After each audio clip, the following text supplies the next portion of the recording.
Hi hello ಎಲ್ಲರಿಗೂ ನಮಸ್ಕಾರ. ನಾನು ನಿಮ್ಮ ಅನಾಮಿಕಾ ಅನು. ಅಭಿವ್ಯಕ್ತಿ ಕಥಾಲೋಕಕ್ಕೆ ಸ್ವಾಗತ. ಇನ್ನೂ ಯಾರೆಲ್ಲ ಈ ಚಾನಲ್ಗೆ ಸಬ್ಸ್ಕ್ರೈಬ್ ಆಗಿಲ್ಲ, ದಯವಿಟ್ಟು ಸಬ್ಸ್ಕ್ರೈಬ್ ಮಾಡಿಕೊಂಡು ಪ್ರೋತ್ಸಾಹ ನೀಡಿ. ಕತೆಗಳನ್ನು ಕೇಳಿ ಇಷ್ಟವಾದರೆ ಲೈಕ್ ಕೊಟ್ಟು ಕಮೆಂಟ್ ಮಾಡಿ ಹೆಚ್ಚು ಹೆಚ್ಚು ಶೇರ್ ಮಾಡುವುದರ ಮೂಲಕ ನಮಗೆ ಮತ್ತಷ್ಟು ಪ್ರೋತ್ಸಾಹ ನೀಡೋದನ್ನು ಮರಿಬೇಡಿ. ನನ್ನೆದೆಯ ಬಾಂದಳದಿ ಕಥೆಯ 60ನೇ ಅಧ್ಯಾಯವನ್ನು ನೀವೆಲ್ಲರೂ ಕೇಳಿ ಆನಂದಿಸಿದ್ದೀರಾ ಅಂತ ಭಾವಿಸ್ತೇನೆ. ಹಾಗಾದರೆ 61ನೇ ಅಧ್ಯಾಯವನ್ನು ಶುರು ಮಾಡೋಣ. ಇಲ್ಲ ಅಣ್ಣ, ಅವನೇನೂ ರೆಸ್ಟ್ರಿಕ್ಟ್ ಮಾಡಲ್ಲ. ಸಿಗ್ತಾನೆ, ಅವನ ಕೆಲಸ ಅವನು ಹೋಗ್ತಾನೆ. ಎಷ್ಟೋ ಸರ್ತಿ ಹಾಸ್ಪಿಟಲ್ಗೆ ಹೋದಾಗ ಅವನು ಇನ್ ಪೇಷಂಟ್ಸ್ನ ನೋಡೋಕೆ ಹೋಗಿರ್ತಾನೆ. ಅವನು ಬರೋವರೆಗೂ ನಾನಲ್ಲೇ ಯಾರ ಜೊತೆನಾದರೂ ಮಾತಾಡ್ತಾ ಕೂತಿರ್ತೀನಿ, ಏನೂ ಅನ್ನಲ್ಲ ಅಂದಳು ನಕ್ಷತ್ರ. ನೋಡು ನಕ್ಷು, ಪ್ರೇಮ ಅನ್ನೋದು ಭಾವಾಂತರಾಳದ ಜೀವತನ್ಮಯ ಧ್ಯಾನ. ಮನಸ್ಸಲ್ಲಿ ಪ್ರೀತಿ ಇದೆ, ಜೊತೆಗೆ ಎಂಗೇಜ್ಡ್ ಮುಂದೆ ಇದ್ದೇ ಇದೆ. ನೀನು ಪರಿಧಿಯೊಳಗೆ ಬದುಕೋದು. ಮಾಳ್ವಾಸ್ನಲ್ಲಿ ಹೇಗೆ ಅಪ್ಪ ಅಮ್ಮಂಗೆ ಕೆಟ್ಟ ಹೆಸರು ಬರೆದ ಹಾಗೆ ಸ್ಟೂಡೆಂಟ್ ಲೈಫ್ನ ಎಂಜಾಯ್ ಮಾಡಿದ್ಯೋ ಹಾಗೆ ಮಾಡು ಈಗಲೂ ಕೂಡ ಎಂದ ಸತಿ. ಮನಸ್ಸು ನಿರಾಳವಾದಂತೆ ಭಾಸವಾಗಿ ನಕ್ಷತ್ರಳ ಮುಖ ಹಗುರ ಆಯಿತು. ಆಯಿತೆಂಬಂತೆ ತಲೆಯಾಡಿಸಿದ್ಲು. ಅಷ್ಟರಲ್ಲಿ ಮನೆ ತಲುಪಿದ್ರು. ಸತಿ ಅಣ್ಣ ಗೆಸ್ಟ್ ಆಗೋದ್ರು, ಬನ್ನಿ ಬನ್ನಿ ಜೀವನ್ ಕರೆದಿದ್ದ. ಹೇಯ್, ಯಾಕೋ ತಲೆಗೊಂದು ಮೊಟಕಿದ ಸತಿ. ಬಾಪ್ಪ ಬರೋದೇ ಇಲ್ಲ, ಅಪರೂಪ ಆಗೋದಿಯಲ್ಲ, ಅದಕ್ಕೆ ಆಗಂತಿದ್ದಾನೆ ಅವನು ಅಂದರು ಹಾಲ್ನಲ್ಲಿ ಕುಳಿತು ಟಿ ವಿ ನೋಡುತ್ತಿದ್ದ ವಿಶ್ವನಾಥರು. ಯತೀಶಲ್ಲಿ ಫ್ರೆಂಡ್ ಬಂದರೆ ಮಾತ್ರ ಬರಬೇಕು ಅಂತನಾ? ಬಾರದ ಯತಿಯನ್ನು ನೆನಪಿಸಿಕೊಂಡು ಕೇಳಿದರು ಪೂರ್ಣಿಮಾ. ನವಿ ಮತ್ತು ಯತಿ ಅಣ್ಣ ಶರದೀನು ಸ್ನೇಹನೂ ಡ್ರಾಪ್ ಮಾಡೋಕ್ಕೆ ಹೋದರು. ನಕ್ಷತ್ರಳೇ ಉತ್ತರಿಸಿದ್ಲು. ಸತಿನೇ ಕಳಿಸೋದಲ್ವಾ? ವಿಶ್ವನಾಥರು ರೇಗಿಸಲೆಂದೇ ಹೇಳಿದರು. ಏನು ಪಪ್ಪ ನೀವು, ನನ್ನೇನು ನಿಮ್ಮ ಅಳಿಯ ಮಾತ್ರ ಡ್ರಾಪ್ ಮಾಡಬೇಕಾ? ನಮ್ಮ ಅಣ್ಣ ಡ್ರಾಪ್ ಮಾಡಬಾರ್ದಾ? ಅಣ್ಣ ತಂಗಿದು 1000 ಮಾತಿರ್ತವೆ ಗೊತ್ತಾ ಅಂದಳು ನಕ್ಷತ್ರ. ಇನ್ನೇನಿರ್ತವೆ, ಬರೀ ಭಾವನ ಮೇಲೆ ಕಂಪ್ಲೇಂಟ್ಸು ಅಷ್ಟೇ ನಿನ್ನವು, ಗೊತ್ತಿಲ್ವಾ? ಎಷ್ಟು ಕಾಟ ಕೊಡ್ತಾಳೆ ಗೊತ್ತಾ ಸತಿ ಅಣ್ಣ? ಜೀವನ್ ಆರೋಪಿಸಿದ. ಲಲಿತಾ ಅವರು ಮಗಳ ಜೀವನದ ಬಗ್ಗೆ ತುಂಬ ಯೋಚನೆ ತಗೊಂಡಿದ್ದಾರೆ. ಅದು ನಿನ್ನ ಎಂಗೇಜ್ಮೆಂಟ್ ಆದಮೇಲೆ ಇನ್ನೂ ಜಾಸ್ತಿ ಆಗಿದೆ. ಅದಕ್ಕೆ ಹಾಗಂದೆ ಮಗಳೇ. ಬೆಳೆದ ಮಗಳು ಅಂದರೆ ಹೆತ್ತವರಿಗೆ ಸೆರಗಲ್ಲಿ ಕಟ್ಕೊಂಡ ಕೆಂಡ ಇದ್ದಂತೆ. ವಿಶ್ವನಾಥರು ಲಲಿತಾರನ್ನು ನೆನಪು ಮಾಡಿಕೊಂಡು ಹೇಳಿದರು. ಹೋಗಪ್ಪ ನೀವು, ಅವಳನ್ನೇ ಈಗಲೇ ಕಟ್ಟಾಕೋದು ಬೇಡ, ಅವಳಾದರೂ ಆರಾಮಾಗಿರಲಿ ಎಂದಳು ನಕ್ಷತ್ರ. ಅಂದರೆ ನಿನ್ನ ಕಟ್ಟಾಕಿದ್ದೀವೇನೆ? ಪುಣ್ಯ ಮಾಡಿದ್ದೆ, ಎರಡೆರಡು ಮನೆಯಲ್ಲಿ ಬಾಚ್ ತಬ್ಬುಗಳು ಅಷ್ಟು ಪ್ರೀತಿಸ್ತಾರೆ. ಸತಿ, ನೀನಾದರೂ ಹೇಳು ಇವಳಿಗೆ. ಪೂರ್ಣರ ಆರೋಪ. ಸತಿಗೆ ನಕ್ಷತ್ರಳ ಸ್ಥಿತಿ ಅರಿವಾಗಿತ್ತು. ಸುಮ್ಮನೆ ನಸುನಕ್ಕ. ಪೂರ್ಣ, ಬರೀ ಮಾತಾಡ್ತೀಯೋ ಇಲ್ಲ ತಿನ್ನೋಗೇನಾದರೂ ಕೊಡ್ತೀಯೋ ಅಂದ ವಿಶ್ವನಾಥರಿಗೆ. ಅಂಕಲ್ ಏನೂ ಬೇಡ, ಆಚೆ ಚೆನ್ನಾಗಿ ತಿಂದಿದ್ದೀವಿ, ಹೊಟ್ಟೆ ತುಂಬೋಗಿದೆ, ಮುಂದಿನ ವಾರ ಬಂದಾಗ ಇಲ್ಲೇ ಊಟಕ್ಕೆ ಬರ್ತೀನಿ ಅಂದ ಸತಿ. ಹೆಚ್ಚು ಬಲವಂತ ಮಾಡಲು ಹೋಗಲಿಲ್ಲ.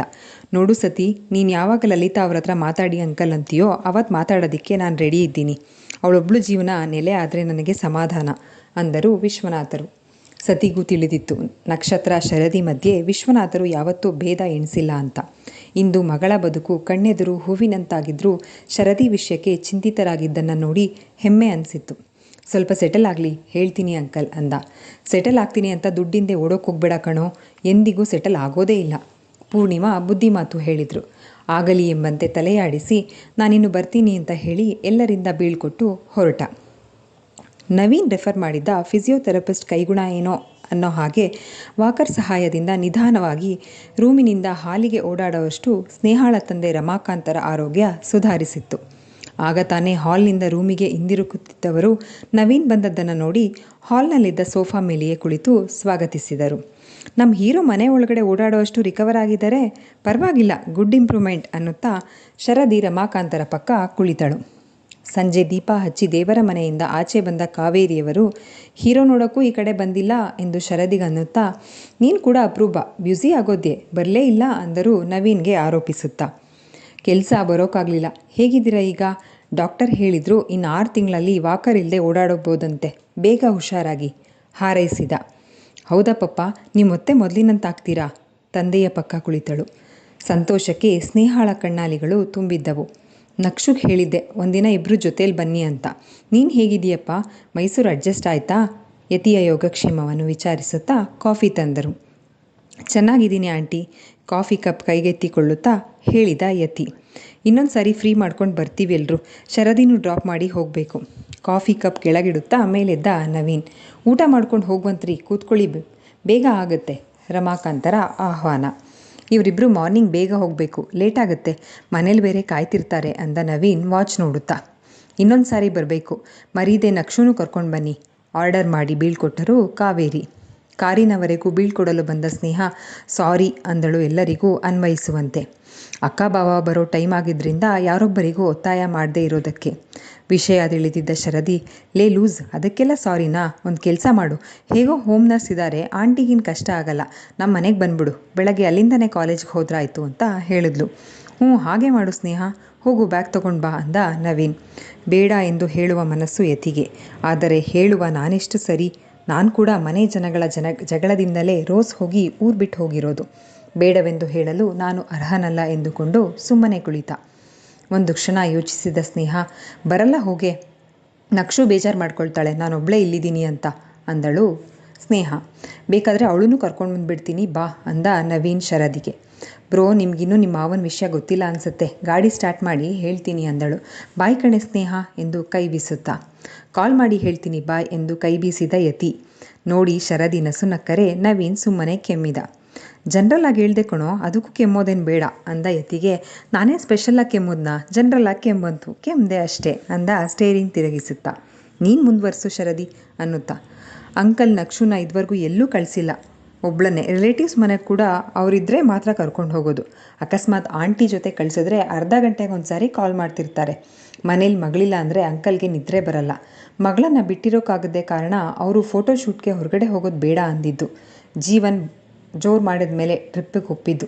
ಟ್ರಿಪ್ಪಿಂದ ಬರೋವರೆಗೂ ಅಂಕಲ್ ನಿದ್ದೆ ಮಾಡಿಲ್ಲ. ನಮ್ಮ ಮನೆಗಳಿಗೂ ಕಳಿಸ್ತಾರೆ, ಬಟ್ ರಾತ್ರಿ ಎಷ್ಟೊತ್ತಾದರೂ ಬಂದು ಕರ್ಕೊಂಡು ಹೋಗ್ತಾರೆ ಅಂದಳು ಶರದಿ ವಿಶ್ವನಾಥರನ್ನು ನೆನೆಯುತ್ತಾ.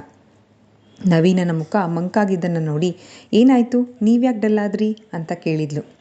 ಮಗಂಗೆ ಈಗಿಂದನೇ ಯೋಚನೆ ಶುರುವಾಯಿತು ಅಲ್ಲೇನೋ ಅಂದ ಯತಿ. ಇಂಥವನ್ನೆಲ್ಲ ಹೇಳಿದಾಗ ಹೇಗಪ್ಪ ಅಂತ ಯೋಚನೆ ಶುರು ಆಗತ್ತೆ. ಮುಂದೆ ಮಾತನಾಡಲಾಗಲಿಲ್ಲ. ಹೆಣ್ಣಿಗೆ ಪ್ರಕೃತಿನೇ ಎಲ್ಲ ಕಲಿಸುತ್ತೆ, ಡೋಂಟ್ ವರಿ ಸಮಾಧಾನಿಸಿದಳು ಶರದಿ. ಮನೆ ತಲುಪಿದರು. ಇನ್ನೊಂದು ಸಾರಿ ನಕ್ಷುನೂ ಕರ್ಕೊಂಡು ಬರ್ತೀನಿ ಆಂಟಿ, ಲೇಟಾಗಿದೆ ಅಂತ ಹೇಳಿ ಹಿಂದಿರುಗಿದ. ಶರದಿಗೆ ಮಾತ್ರ ಕೇಳಿಸುವಂತೆ ನಿಧಾನವಾಗಿ, ಹುಡುಗ ಬೇಜಾರಾಗ್ತಾನೆ, ಅವನು ಕರ್ಕೊಂಡು ಬರ್ತೀನಿ ಬಿಡು ಅಂದ. ಕೆಂಪಾದಳು ಶರದಿ. ರಂಗೇರಿದ ಮಗಳ ಮುಖ ಗಮನಿಸಿದ ಲಲಿತಾ ನೆಮ್ಮದಿಯ ನಿಟ್ಟುಸಿರು ಬಿಟ್ಟರು. ಯಾಕೋ ನವೀನ ಮಂಕಾಗಿದೆಯಾ? ಆಳವಾಗಿ ಯೋಚಿಸುತ್ತಿದ್ದ ಮಗನನ್ನು ಊಟ ಮುಗಿಸಿ ಎಲ್ಲರೂ ಹಾಲ್ನಲ್ಲಿ ಕುಳಿತಿದ್ದಾಗ ಸುಧಾಮಣಿ ಕೇಳಿದರು. ಹೌದು, ಊಟನೂ ಸರಿಯಾಗಿ ಮಾಡಲಿಲ್ಲ, ಯಾಕೋ ಹುಷಾರಿಲ್ವಾ?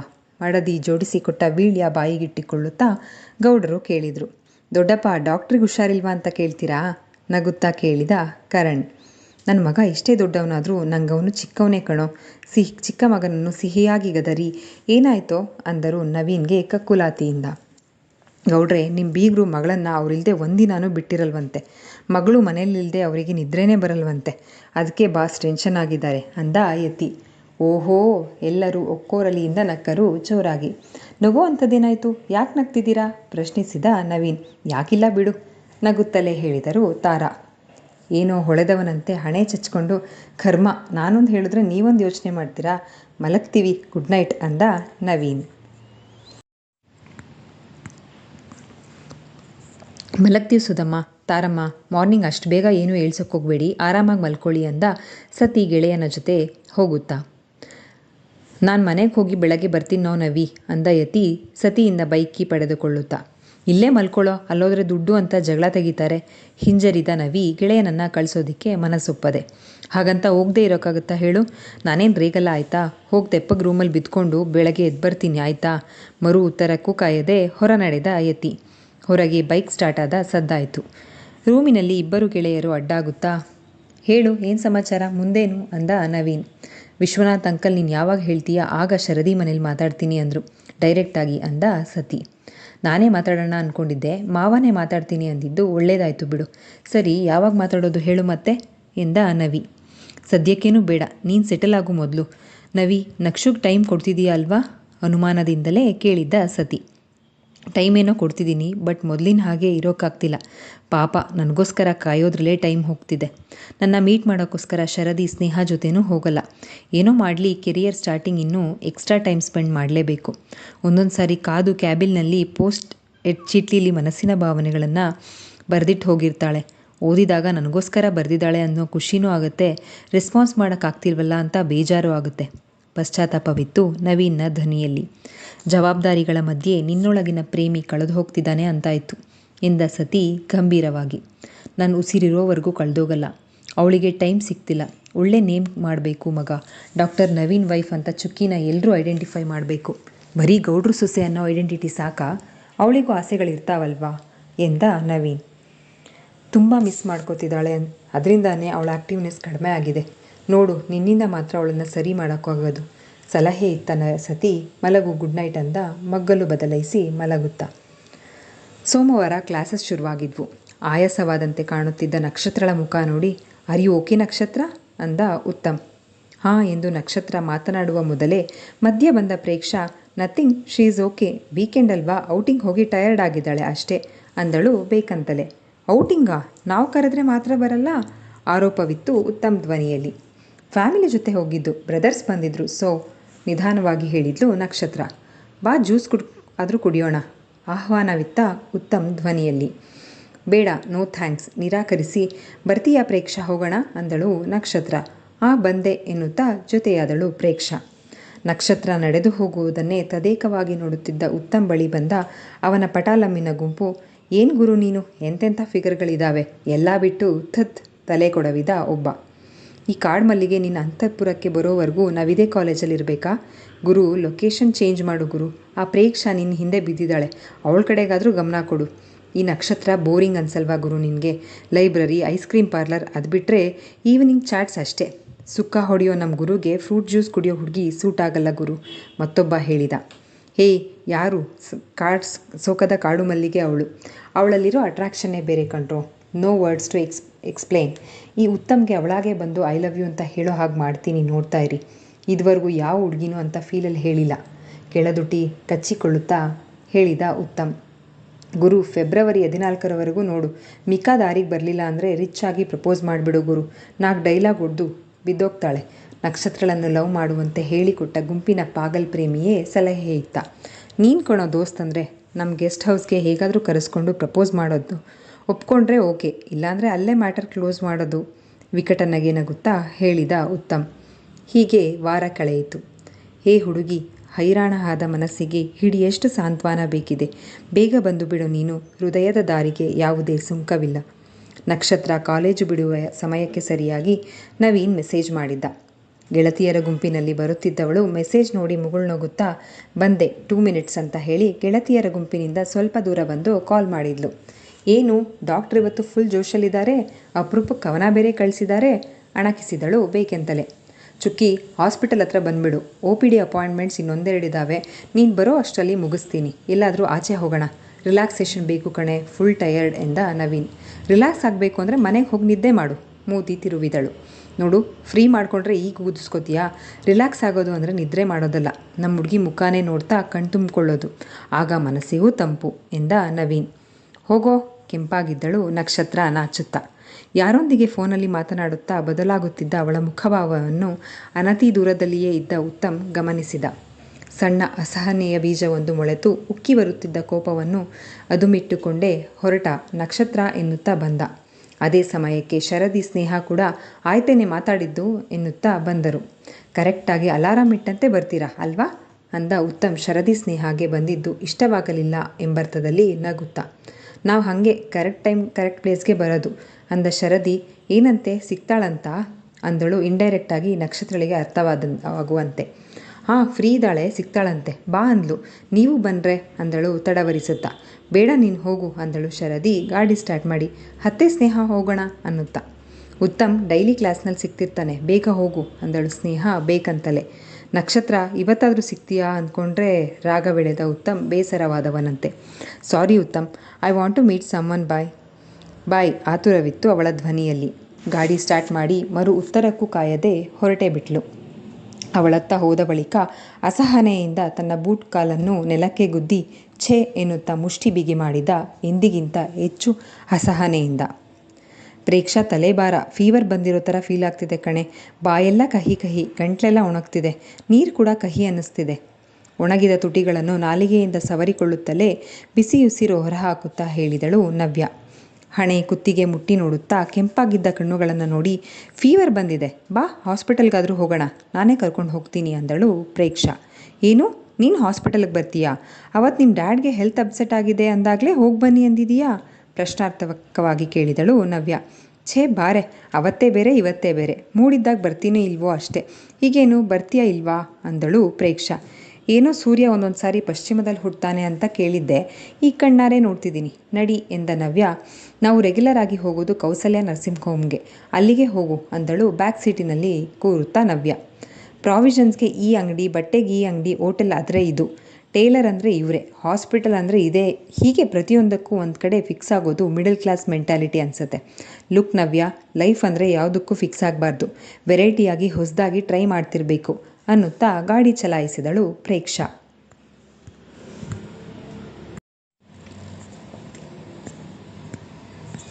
ಹಾಯ್ ಚುಕ್ಕಿ. ಜ್ಞಾನಭಾರತಿ ಹಾಸ್ಪಿಟಲ್ನ ರಿಸೆಪ್ಷನಿಸ್ಟ್ ದುಡ್ಡು ಎಣಿಸುತ್ತಿದ್ದವಳು. ನಕ್ಷತ್ರಳ ಮುಖ ಕಂಡ ಕೂಡಲೇ ಹೇಳಿದಳು ಖುಷಿಯಿಂದ. ಹಾಯ್ ಲಕ್ಷ್ಮೀ ಪುತ್ರಿ, ಊಟ ಆಯ್ತಾ?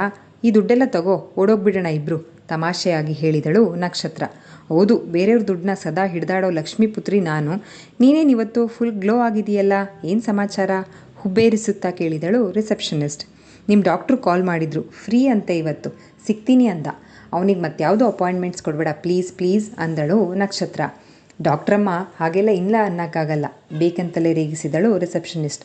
ದುಶ್ಮನ್ ನೀನು, ಮುದ್ದಾಗಿ ಮುಖ ಊದಿಸಿಕೊಂಡು ಹೇಳಿದ್ಲು ನಕ್ಷತ್ರ. ಮುದ್ದು ನೀನು, ನಿನ್ನ ನೋಡ್ತಿದ್ರೆ ನಮಗೆ ಮುದ್ದು ಅನ್ನಿಸ್ತೀಯಾ? ಪಾಪ ನಮ್ಮ ಡಾಕ್ಟ್ರು, 3 ವರ್ಷ ಬಜರಂಗಿ ಭಕ್ತನ ಮಾಡಿಬಿಟ್ಯಾ ಎಂದಳು ರಿಸೆಪ್ಷನಿಸ್ಟ್. ರಂಗೇರಿದಳು ನಕ್ಷತ್ರ. ಹೋಗು, ಡಾಕ್ಟ್ರಿಗೆ ಯಾವ ಅಪಾಯಿಂಟ್ಮೆಂಟ್ಸ್ ಇಲ್ಲ, ಹ್ಯಾವ್ ಅ ನೈಸ್ ಟೈಮ್ ಅಂದಳು. ನವೀನ್ ಕ್ಯಾಬಿನ್ನಲ್ಲಿದ್ದ ಪೇಷಂಟ್ಸ್ ಹೊರಬರುವುದನ್ನು ಕ್ಯಾಮ್ರಾದಲ್ಲಿ ನೋಡುತ್ತಾ ಮುಂದಕ್ಕೆ 2 ಹೆಜ್ಜೆ ಇಟ್ಟ ನಕ್ಷತ್ರ ಏನೋ ನೆನಪಾದವಳಂತೆ, ಹೌದು, ಅವನ ಕ್ಯಾಬಿನ್ನಲ್ಲಿ CC ಕ್ಯಾಮ್ರಾ ಇಲ್ಲ ಅಲ್ವಾ ಅನುಮಾನಿಸುತ್ತಾ ಕೇಳಿದ್ಲು. ಡಾಕ್ಟರ್ಸ್ ಕ್ಯಾಬಿನ್ ಒಳಗಡೆ ಕ್ಯಾಮ್ರಾ ಇರಲ್ಲ, ಡೋಂಟ್ ವರಿ ಅಂದಳು ರಿಸೆಪ್ಷನ್ ಕಣ್ಮಿಟುಕಿಸುತ್ತಾ. ಅದು ಸರಿ, ಯಾಕಿ ಡೌಟ್ ಅನ್ನುತ್ತಾ. ನಿಮ್ಮ ಡಾಕ್ಟ್ರು ಯಾರಾದರೂ ನರ್ಸಿಗೆ ಕಾಳಾಕಿದ್ರೆ ತಿಳ್ಕೊಳ್ಳೋದಿಕ್ಕೆ ಅಂದ ನಕ್ಷತ್ರಳಿಗೆ. ನಮ್ಮ ಹಾಸ್ಪಿಟಲ್ನಲ್ಲಿ ಎಷ್ಟೊಂದು ಮ್ಯಾರಿಡ್ ಡಾಕ್ಟರ್ಸ್ ಇದ್ದಾರೆ, ಅವ್ರ ವೈಫ್ಸ್ ಆಗಿರ್ಬೋದು, ಬ್ಯಾಚುಲರ್ ಡಾಕ್ಟರ್ಸ್ಗೆ ಲವರ್ ಕೂಡ ಇದ್ದಾರೆ, ಅವರು ಯಾರೂ ಬರಲ್ಲ ನಿಂತರ. ನೀನು ಹೀಗೆ ಡೈಲಿ ಬರ್ತಿದ್ರೆ ನಮ್ಮ ಡಾಕ್ಟ್ರಿಗೆ ಯಾರು ಬೀಳ್ತಾರೆ ಹೇಳು, ವಿಷಾದಿಸುವವಳಂತೆ ಹೇಳಿದಳು ರಿಸೆಪ್ಷನಿಸ್ಟ್. ನಿನ್ನಜ್ಜಿ, ನಿಮ್ಮ ಡಾಕ್ಟ್ರು ಮಾತ್ರ ಪಾಪನಾ? ಅವನಿಗೋಸ್ಕರ ಡೈಲಿ ಬರ್ತೀನಲ್ಲ, ನಾನು ಪಾಪ ಅಲ್ವಾ ಎಂದಳು ನಕ್ಷತ್ರ. ಇಬ್ಬರು ಪಾಪದವರೇ, ಹೋಗು, ಆಲ್ರೆಡಿ ಡಾಕ್ಟ್ರನ್ನ 3 ವರ್ಷ ಕಾಯಿಸ್ತಿದೀಯಾ, ಇವಾಗಲೂ ಕಾಯಿಸ್ಬೇಡ ಬೀಳ್ಕೊಟ್ಟಳು ರಿಸೆಪ್ಷನಿಸ್ಟ್. ನಕ್ಷತ್ರ ಅದಾಗಲೇ ಓಡಿಯಾಗಿತ್ತು. ನವೀನ್ ಆಗಲೇ ಹ್ಯಾಂಡ್ ವಾಶ್ ಮಾಡ್ಕೊಳ್ತಿದ್ದ. ಹಿಂದಿನಿಂದ ಮೆತ್ತಗೆ ಗೌ ಎಂದು ಎದರಿಸಿದ್ದ ನಕ್ಷತ್ರಳಿಗೆ ಬೆಚ್ಚಿದಂತೆ ನಟಿಸಿ, ಕ್ಯಾಬಿನ್ ಒಳಗೆ ಕೇಳದೆ ಬಂದಾಗಲೇ ನೀನಂತ ಗೊತ್ತಾಯಿತು ಅಂದ. ತನ್ನ ಕತ್ತಲ್ಲಿದ್ದ ಸ್ಟೆಥಾಸ್ಕೋಪನ್ನು ತೆಗೆದು ನಕ್ಷತ್ರಳ ಕೊರಳಿಗೆ ಹಾಕುತ್ತಾ. ಮತ್ತ್ಯಾಕೆ ಹೆದರಿದೊಂಥರ ನಾಟಕ ಮಾಡಿದ್ದು? ಭುಜಗಳ ಮೇಲೆ ಕೈ ಇಟ್ಟು ಕಣ್ಣಲ್ಲಿ ಕಣ್ಣಿಟ್ಟು ನೋಡುತ್ತಾ, ಹೆದರಿಸಿದಂತೆ ನೀ ನಟಿಸು, ಹೆದರಿದಂತೆ ನಾ ನಟಿಸುವೆ, ಹೆದರಲಿಲ್ಲ ಅಂದರೆ ನಿಂಗೆ ಬೇಜಾರಾಗುತ್ತಲ್ವಾ, ಲವ್ಸ್ ಅಂದ. ಕಾಲೇಜು ದಿನಗಳ ನವೀನ್ ಪ್ರತ್ಯಕ್ಷವಾಗಿದ್ದ. Any special today Naveen? Busy ಶೆಡ್ಯೂಲ್ನಲ್ಲಿ ಕಳೆದೋಗಿದ್ದ ಮೆಂಟ್ಲು ಮತ್ತೆ ಕಾಣಿಸ್ತಿದ್ದಾನೆ ಕಣ್ಣಲ್ಲಿ ಕರಗುತ್ತಾ ಹೇಳಿದಳು. ಅಷ್ಟರಲ್ಲಿ ಇಂಟರ್ಕಾಮ್ ಸದ್ದು ಮಾಡಿತ್ತು. ರಿಸೀವ್ ಮಾಡಿ, ಎಸ್ ನವೀನ್ ಹಿಯರ್ ಅಂದ. ಆ ಕಡೆಯಿಂದ ಮಾತು ಕೇಳಿಸಿಕೊಂಡ ಮೇಲೆ, okay I will come. Phone ಕೆಳಗಡೆ ಇಟ್ಟವನು ನವೀನ್ ಸೀಟಿನಲ್ಲಿ ಕೂತ ನಕ್ಷತ್ರ ನವೀನನನ್ನೇ ನೋಡುತ್ತಿದ್ದವಳಿಗೆ, ಏನೇ ಹಾಗೆ ಹೊಸದಾಗಿ ನೋಡೋ ಥರ ನೋಡ್ತಿದ್ದೀಯಾ ಅಂದ ಕೆನ್ನೆಗಿಲ್ಲುತ್ತಾ. ಏಯ್ ಬಿಡೋ ಎಂದು ಬಿಡಿಸಿಕೊಂಡು, ಈ ಮೆಂಟ್ಲು ಡಾಕ್ಟ್ರು ಕಳೆದೋಗಿರ್ತಾನಲ್ಲ, ಅವನ್ನ ಹೇಗೆ ಲಾಕ್ ಮಾಡೋದು ಅಂತ ಯೋಚನೆ ಮಾಡ್ತಿದ್ದೀನಿ ಅಂದಳು ಕಿವಿ ಹಿಂಡುತ್ತಾ. ಅಮ್ಮ ನೋಯ್ತಿದೆ ಲೇ ಬಿಡೆ ಅಂದ ಒಬ್ಬರ ಉಸಿರು ಮತ್ತೊಬ್ಬರಿಗೆ ತಾಕುತ್ತಿತ್ತು. ಸನಿಹವಿದ್ದ ನಕ್ಷತ್ರಳ ಮುಖವನ್ನೇ ದಿಟ್ಟಿಸಿ ನೋಡುತ್ತಾ ಏನನ್ನೋ ಹೇಳಲು ತವಕಿಸುವಂತಿತ್ತು ನೋಟ. ಬಯಕೆಗಳ ಅದು ಬಿಟ್ಟುಕೊಳ್ಳಲಾರದೆ ಕೆನ್ನೆಗೆ ತುಟಿಯುತ್ತಿದ್ದವನ ದೂರ ತಳ್ಳಿ ಗಲ್ಲಕ್ಕೆ ಕೈಕೊಟ್ಟು ಮುಖ ತಿರುಗಿಸಿಕೊಂಡು ಕುಳಿತಳು. ಗಾಂಧೀಜಿ ಏನು ಹೇಳಿದಾರೆ ಗೊತ್ತಾ ಅನ್ನುತ್ತಾ ಹತ್ತಿರ ಬಂದವನ ದೂರ ತಳ್ಳಿ, ಆ ಟೇಬಲಿಂದ ಈ ಕಡೆ ಬರಬೇಡ ಅಂದಳು. ಇಲ್ಲೊಂದು ಗೆರೆ ಎಳೆದವ್ರು ಯಾರು? ನೀಚೆಗೆ ದಾಟಬೇಡ, ನಾನು ದಾಟಿದರೆ ಒಳ್ಳೆ ಏನೋ ಬೇಡ ಎಂದ ನವೀನ್. ಏನೋ ಆಗಿದೆ ನಿಂಗಿವತ್ತು ನಾಚಿದಳು ನಕ್ಷತ್ರ. ನಾಚಿ ಕೆಂಪಾದ ತನ್ನವಳ ಮುಖವನ್ನು ಕಣ್ತುಂಬಿಕೊಂಡು, ಒಂದು IP ಪೇಷಂಟ್ ಮೆಡಿಸಿನ್ಸ್ ಚೆಕ್ ಮಾಡಬೇಕು ಅಷ್ಟೇ, ಜಸ್ಟ್ 5 ಮಿನಿಟ್ಸ್ ಬಂದುಬಿಡ್ತೀನಿ ಇರು ಅಂತ ಹೇಳಿ ನಕ್ಷತ್ರಳ ಕೊರಳಿಗೆ ಹಾಕಿದ್ದ ಸ್ಟೆಥಾಸ್ಕೋಪ್ ಎತ್ಕೊಂಡು ಕ್ರಾಪ್ ಸರಿ ಮಾಡ್ಕೊಳ್ತಾ ಹೊರ ನಡೆದ. ಫ್ರೀ ಇದ್ದೀನಿ ಅಂತಾನೆ, ಬಂದರೆ ಬ್ಯುಸಿ ಆಗ್ತಾನೆ. ಗೊಣಗುತ್ತಾ ಗಾಜಿನ ಪೇಪರ್ ವೆಯ್ಟನ್ನು ಟೇಬಲ್ ಮೇಲೆ ತಿರುಗಿಸುತ್ತಾ ಅದನ್ನೇ ನೋಡ್ತಿದ್ದವಳು ಡೋರ್ ಓಪನ್ ಆದ ಸದ್ದಿಗೆ ತಲೆ ಎತ್ತಿ ಬೆಚ್ಚಿ ನೋಡಿದ್ಲು. ಅತ್ತ ಡೋರ್ ತೆಗೆದುಕೊಂಡು ಒಳಬಂದ ಪ್ರೇಕ್ಷಾ, ನವ್ಯ ಕೂಡ ನವೀನ್ ಕ್ಯಾಬಿನ್ನಲ್ಲಿ ಡಾಕ್ಟರ್ ಸೀಟ್ನಲ್ಲಿ ಕುಳಿತಿದ್ದ ನಕ್ಷತ್ರಳನ್ನು ನೋಡಿ ಆಶ್ಚರ್ಯಚಕಿತರಾದರು. ಇಲ್ಲಿಗೆ ಈ ಸಂಚಿಕೆ ಮುಕ್ತಾಯವಾಯಿತು. ಈ ಸಂಚಿಕೆ ನಿಮ್ಮೆಲ್ಲರಿಗೂ ಇಷ್ಟವಾಗಿದೆ ಅಂತ ಭಾವಿಸ್ತೇನೆ. ದಯವಿಟ್ಟು ನಿಮ್ಮ ಅನಿಸಿಕೆ ಅಭಿಪ್ರಾಯಗಳನ್ನು ಕಮೆಂಟ್ ಸೆಕ್ಷನಲ್ಲಿ ಹಂಚ್ಕೊಳ್ಳೋದನ್ನು ಮರಿಬೇಡಿ. ಧನ್ಯವಾದಗಳು.